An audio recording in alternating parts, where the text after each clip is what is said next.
Hello, তো আগের ব্লগে তোমরা দেখেছিলে যে বিশ্বকর্মা পূজা হচ্ছিল, তো এটা পুজোর দিন রাত্রের ব্লগ। তো আমরা দুজন ঘুরতে বেরিয়েছিলাম। তো আমার তো বিশ্বকর্মা পূজা দেখে মনে হচ্ছে যে যেন দুর্গাপুজো লেগেছে। প্যান্ডেলগুলো এত ভালো লাগছিল। তো দেখো দারুণ করেছে চারিদিকে প্যান্ডেলগুলো। তারপরে একটু ঠাকুরকে প্রণাম করে নিলাম।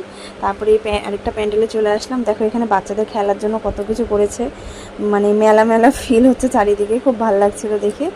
তারপর এদিকে দেখো ঠাকুরের মণ্ডপটাও বেশ সুন্দর লাগছে। তারপর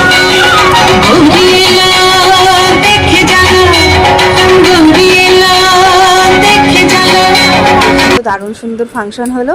তো তারপরে আমরা চলে আসলাম পাওয়ার হাউসে, আমাদের ময়নাগুড়ি পাওয়ার হাউসে। তো এই পুজোটা যে আছে, এই পুজোর প্যান্ডেলটা আমাদের বাড়ির থেকে করা হয়েছিল। তো কেমন হয়েছে কমেন্ট করে জানিও। তো আমার তো চারিদিকটা বেশ দারুণ লেগেছিল।